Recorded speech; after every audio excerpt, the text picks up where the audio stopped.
So what we're going to be showing you today is a way that for planer boards on Lake Ontario, way that I modify the Amish Outfitters Yankee clip.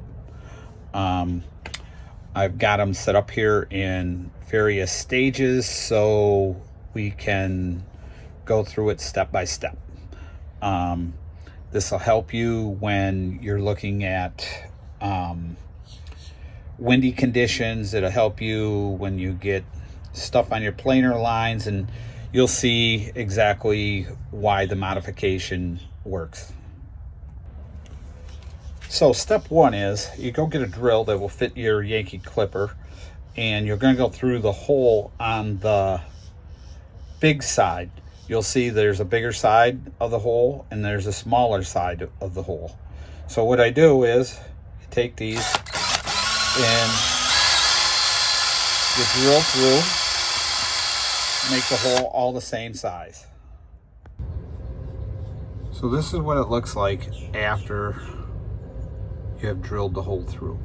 Now I take this copper tubing. So now I take the copper tubing and you slide it through to where it sticks out just about that far, probably a shade more than 1/8 of an inch. And then you mark it with a marker. So I got it marked like so. You leave about the same amount on this side with your marker. Then you place it in and you get ready and you cut the copper tubing. And you cut the copper tubing like so. See, as it gets, your piece of copper tubing gets a little shorter, gets a little tougher to hang on to. Then you cut it off like so.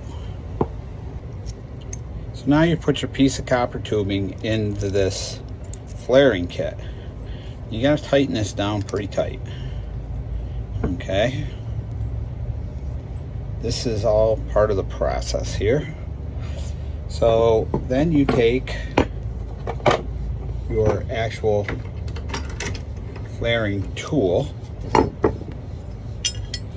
and you place it over top, and flare this one side. So as you're flaring this side, you see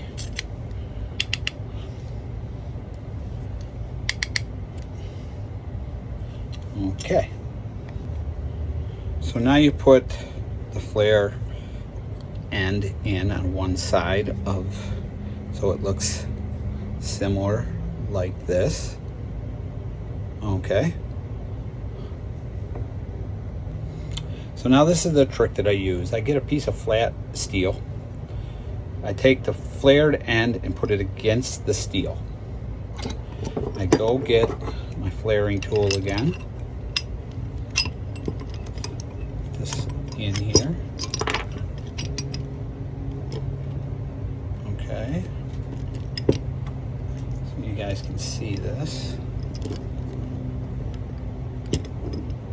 Okay, so now it's in the device and you can see that you've got the flare end down. Be careful with the screw that's in here. And you tighten this side. Now this is tricky because you got to get a feel for it or you'll actually crack the clip itself, and you don't want to do that. So now this end's flared. So you have something that looks similar to this.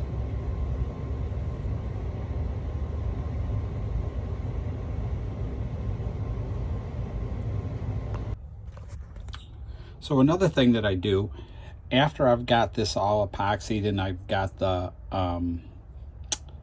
piece of copper tubing all flared and it's epoxied in there, I also take one of these. It's a, as you can see, it's a PS3 water gremlins, and I slide these one of these inside there, and then I will epoxy that over top on this edge right here, as you can see.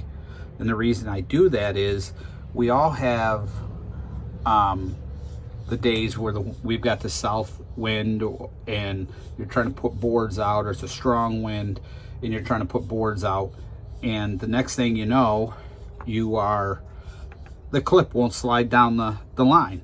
So by doing this helps us get the clip down. And if it doesn't fit in, water gremlin's small, you just kind of bite it and slide it down a little ways, as you can see. Get it in there,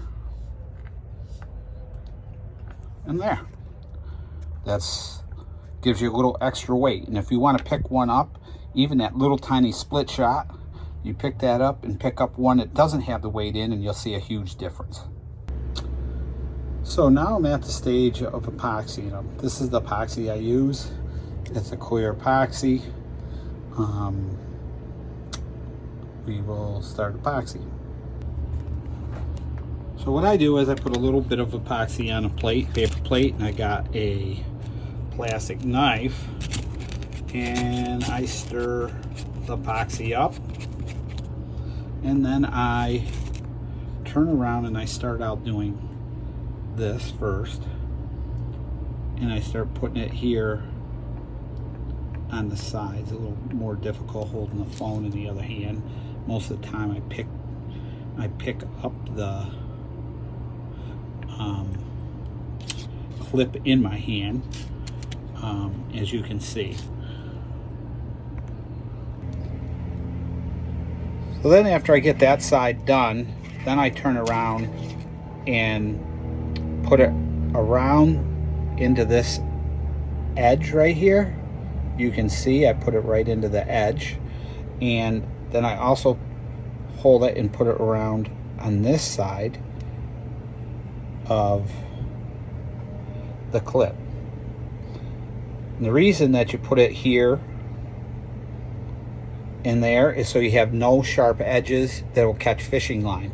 It'd be amazing what fishing line will attach to, and you'd say you couldn't do that again in a million years, but it will attach there.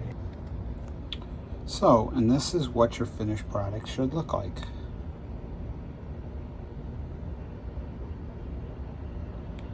Now, I will go through with a Dremel tool and clean these up afterwards. Now, one of the things that I like to do when I get to this stage is I like to take my Dremel tool and take all the excess epoxy. As you can see, there's excess epoxy, until you get it nice and smooth in there again, so it slides up and down the board.